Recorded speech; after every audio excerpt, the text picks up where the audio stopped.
우리 하나님 말씀 볼까요? 부활주일 맞이하여 하나님께서 우리들에게 주시는 말씀은요, 고린도전서 15장입니다. 12절에서 19절까지 보겠습니다.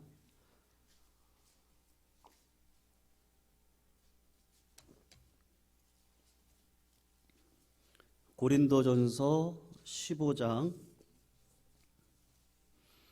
12절에서 우리 19절까지 우리 교독으로 같이 읽도록 하겠습니다. 12절을 제가 먼저 읽겠습니다.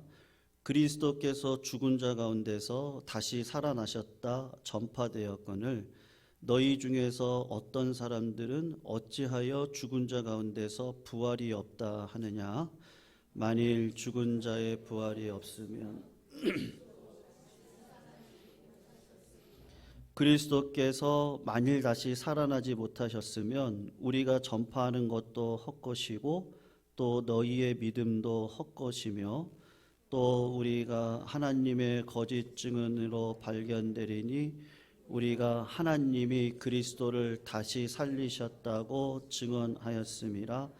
만일 죽은 자가 다시 살아나는 일이 없으면 하나님이 그리스도를 다시 살리지 아니하셨으리라.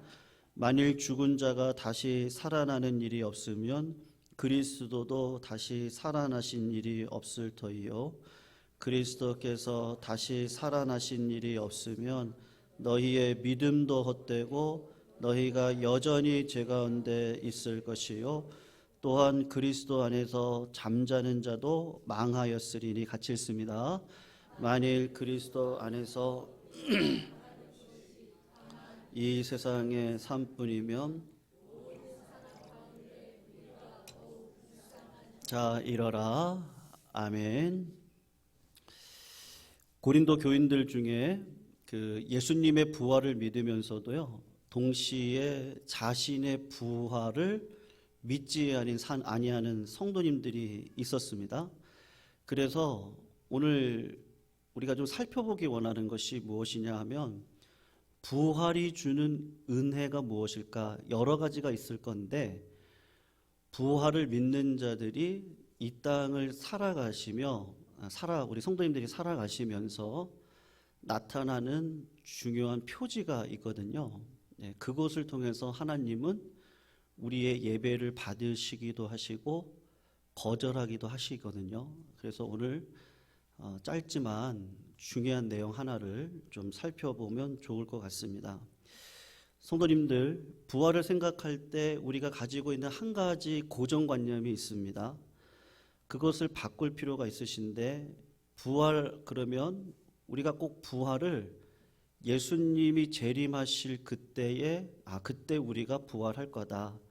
그렇지, 내가 죽고 난 다음에 그리고 예수님이 재림하실 때 내 육체가 부활할 것이다, 그렇게 생각을 합니다. 그것이 일면 맞는 말이기도 하시지만 또 그렇지 않으실 수도 있는 애매한 대답이기도 합니다.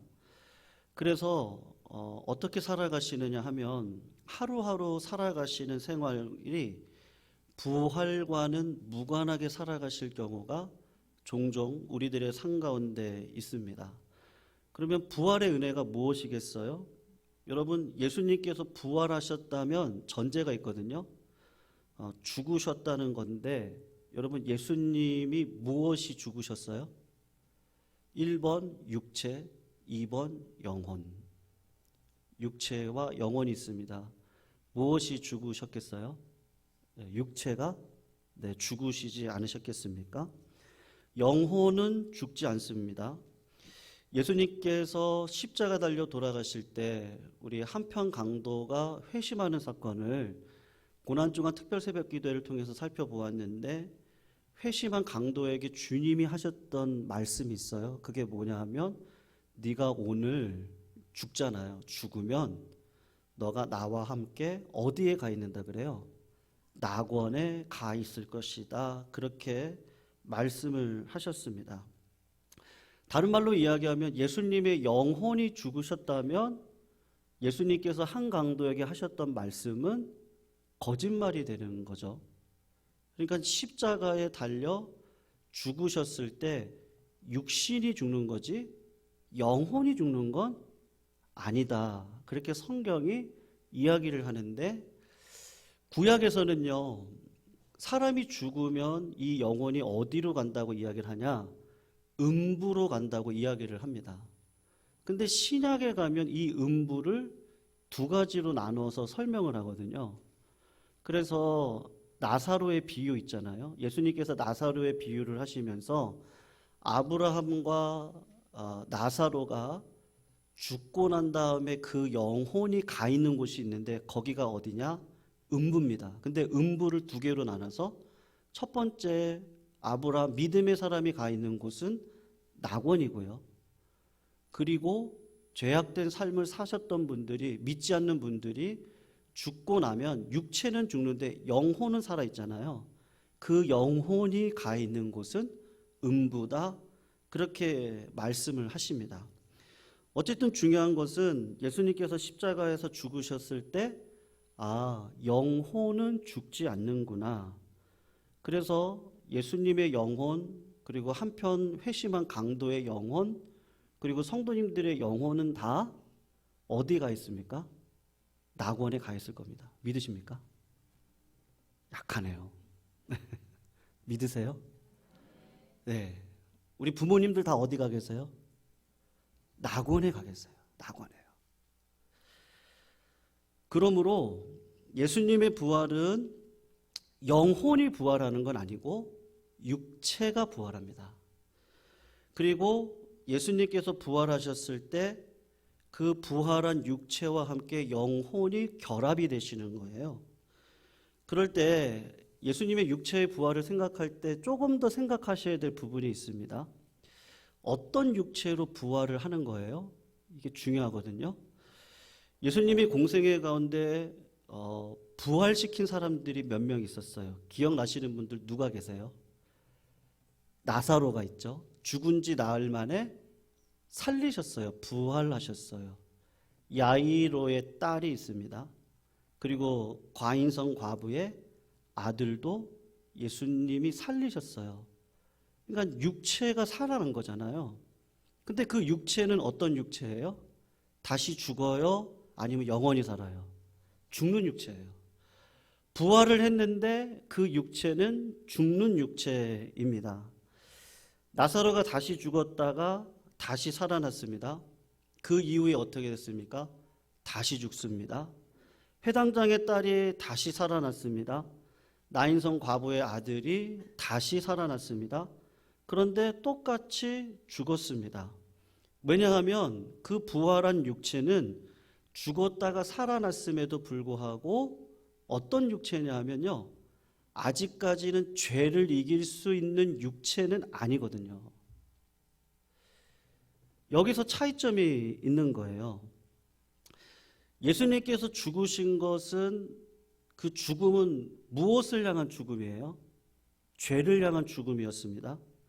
예수님께서 십자가에서 죽으실 때 주님이 담당하신 게 있습니다. 그게 뭐냐면 우리의 죄를 담당하셨습니다. 사망에 이르는 죄를 예수님이 다 끌어안고 죽으시고 그 죄는 성령의 불로 불태워버리고 새로운 육체의 몸으로 부활을 하셨는데 그 육체의 몸은 이제 더 이상 죄가 주관하지는 않습니다. 주관하지 않는 육신을 가지고 이 땅 가운데 오셔서 예수님이 공간을 어떻게 하죠? 통과하기도 하시는 거죠. 요새 메타버스라고 아세요? 예, 그 영화를 보시면, 미국 영화를 보시면요, 몇 차원씩 이렇게 왔다 갔다 합니다. 차원이 있거든요.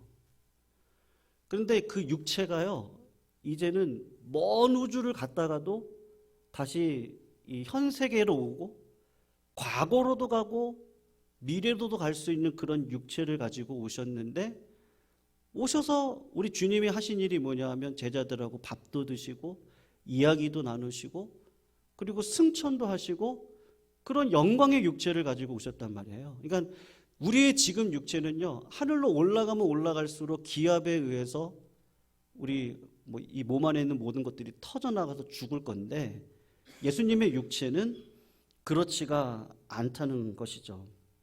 여러분, 예수님의 육체의 부활을 생각할 때 그래서 꼭 기억하셔야 될 것이 있습니다.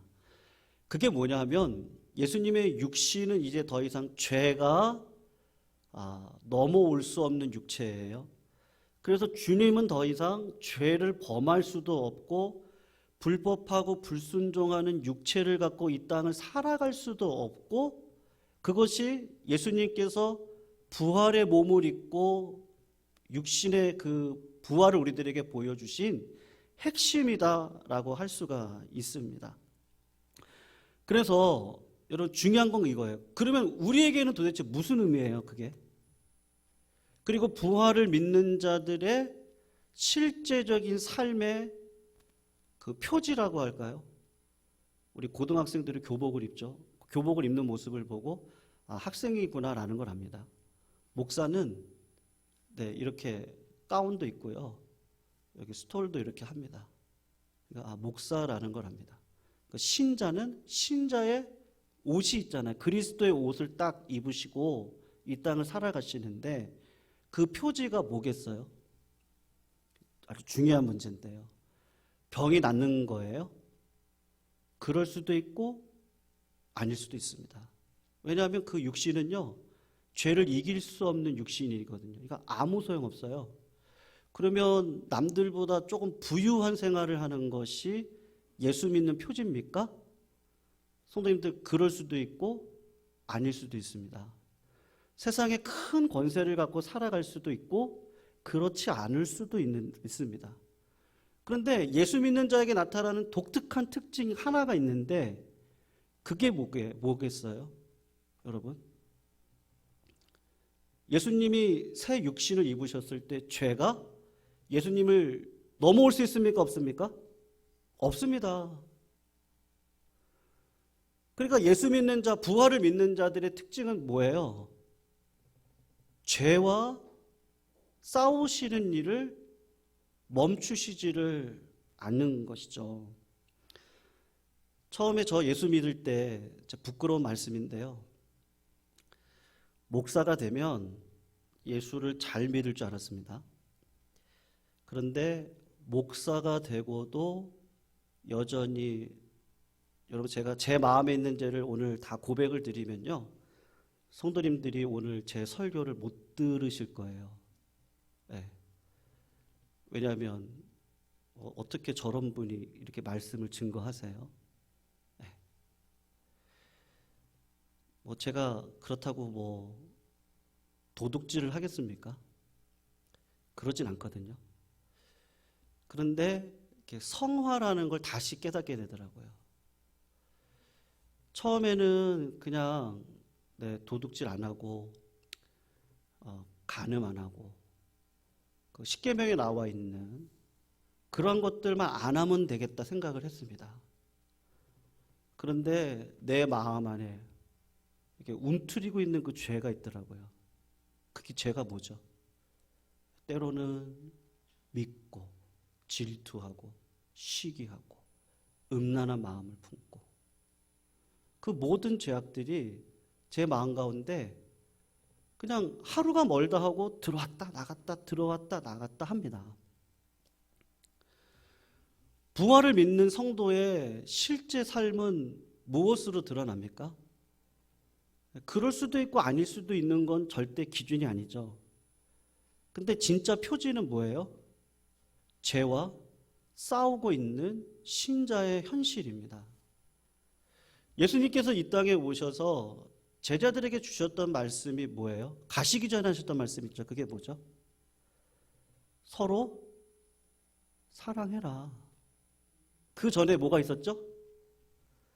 하나님을 마음을 다하고 뜻을 다하고 정성을 다해서 사랑해라. 그리고 두 번째가 뭐예요?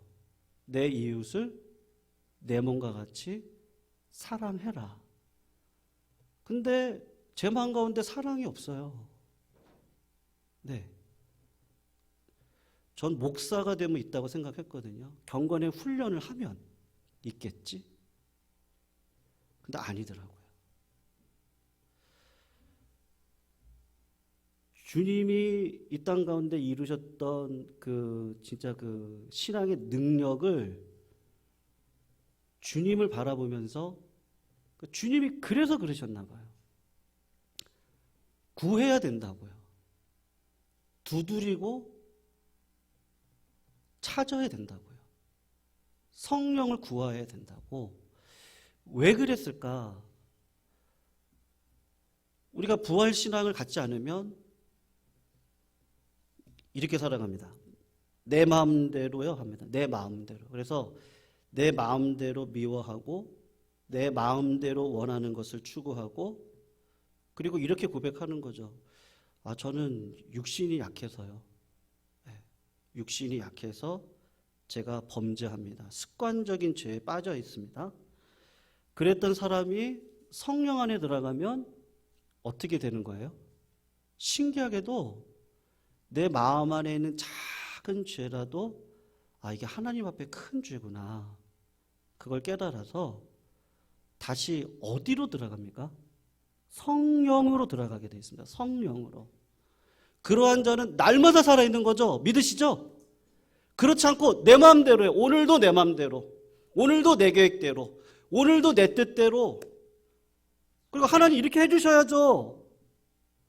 그거 말고요. 사도 바울이 오늘 고린도 교인들에게 하는 얘기가 그 얘기입니다. 부활이 없다면요, 성령으로 살아가는 게 무슨 소용이 있겠어요? 그래서 성도님들 한 구절 한번 보시면 좋겠는데 31절에 한번 보세요. 거기 보시면 이렇게 나와요. 성경을 찾아보시면 좋을 것 같아요. 형제들아, 내가 그리스도 예수 우리 주 안에서 가진 바 너희에 대한 나의 자랑을 두고 단언한다. 진짜 단언한다. 그러면서 한 얘기가 뭐죠? 나는 어떻게 한다고요? 날마다 죽는다. 그러니까 예수 믿는 사람의 부활신앙을 가지고 있는 사람의 첫 번째 표지가 뭐예요? 뭐죠? 날마다 내 육신을요, 그리스도 안에서 죽이고. 은혜가 뭐죠? 성령이 충만하면 마음 안에 있는 그 조그만 거 하나도 이게 죄구나. 여전히 내가 부족하구나. 네. 내가 하나님이 아니면 안 되는구나. 그것을 가지고 신앙으로 오늘 한 걸음 한 걸음을 걸으시는 거죠. 그러면 죄가요, 이겨지더라고요. 완전히 이긴다? 그렇게는 말씀 못 드리겠습니다. 그런데 넘어졌다가, 예전에는 넘어지면 한참을 울었던 어린아이 같은 난데 어느 순간 내 신앙의 나이가 자라서요, 세상은 그렇지. 그리고 빨리 눈물을 닦고 다시 일어서서 믿음으로 살아가는 걸 멈추지를 않습니다. 누가요? 부활 신앙을 가지고 계시는 분들이 그런 길을 걸어갑니다. 그래서 시편에서 그런 관점에서 보니까 시편에서 저가 7번 넘어진다 할지라도 그의 손을 누가 붙들어 주세요? 하나님이 붙들어 주세요. 사랑하는 성도님들, 저는 우리 교회가요, 이런 교회 되기를 축원합니다. 어떤 교회요? 품을 수 있는 교회예요. 품는다, 무조건 품는다, 그건 아니에요. 질서도 필요하고 여러 가지가 다 필요할 것 같습니다. 그런데 품으려면 그릇이 넓어지셔야 되는데 내 마음에 미움이라도 요만큼 더 있으면 이게 품기가 너무 어렵잖아요. 그리고 질투라든지 시기라는 게, 하나님 우리 마음을 보시는데 그런 모든 것들을 다 떨쳐내고 성령의 불로 내 죄는 다 태워버리고, 그리고 점점 나의 인생이 커지는 거죠. 그래서 세상 사람들은요, 의도적으로 바보를 좋아하죠. 왜 좋아하는지 아시죠? 왜 좋아해요? 내가 돋보이니까. 바보 옆에 가면 내가 돋보이잖아요. 근데 기독교는 어떻습니까? 내가 자발적인 바보가 되죠. 세상 사람들이 볼 땐 바보가 됩니다. 자발적인 희생의 자리에 들어가고 자발적인 은혜 아래의 자리에 들어가서 믿음으로 살아가는 일을 멈추지를 않습니다. 세상 사람들이 볼 땐 야, 참 바보다. 어떻게 저렇게 살지? 그런데 하나님이 보실 땐요. 그게 믿음의 생활이더라고요. 성도님들 저도 부족합니다. 그러나 말씀을 맡겨주신 목회자로서 권위를 가지고 우리 성도님들에게 다시 한번 부탁드리고 말씀드립니다. 부활신앙의 첫 번째 표지, 저는 날마다 죽고 어떻게 해요? 성도님들 10년 가운데요. 우리 주님의 사랑으로 충만하시기를 주의 이름으로 축원합니다. 그래서 그냥 내 감정대로 계획대로 보여지는 대로 그렇게 사는 것이 아니고 조그만 거 하나라도 하나님 앞에 물어보시고요. 내가 이렇게 하는 것이 하나님 보시기에 합당합니까? 안 합니까? 그리고 내가 이것을 하는 것이 사랑을 하는 겁니까? 아니면 제가 진짜 미워하는 마음으로 하는 겁니까? 이것만큼 중요한 것이 없습니다. 그럴 때 우리 성도님들의 가정과 속해 있는 교회와 직장과 나라가 살아날 줄로 믿습니다. 그러한 믿음의 모든 여정 속에 오늘도 단단한 신앙 가지시고요. 부활신앙으로 사랑의 사람이 되시기를 부탁드리겠습니다. 그것이 부활신앙의 은혜를 받은 자로서의 첫 번째 표지입니다. 그것을 꼭 기억하시고 오늘 정말 중요한 날이거든요. 성찬식이 있는 날입니다. 성도님들 일주일 동안 어떻게 살아오셨어요? 저는 한 주 참 시험이 많았거든요. 근데 그 시험을 이게 좀 은혜를 주시려고 이 시험을 이기라고 하시는구나. 그런 마음이 많이 들었습니다. 오늘 이 성찬이 우리 모든 성도님들에게 은혜가 되시기를 축원합니다. 특별히 내 안에 있는 죄가 다 생각나게 해주시고요. 회개하게 해주시고요. 그리고 깨끗하고 정한 마음으로 사랑하게 해주세요. 하나님 사랑하게 해주시고 이웃 사랑하게 해주세요. 그 마음을 품고 걸어갈 수 있는 믿음의 자리 되시기를 부탁드리겠습니다.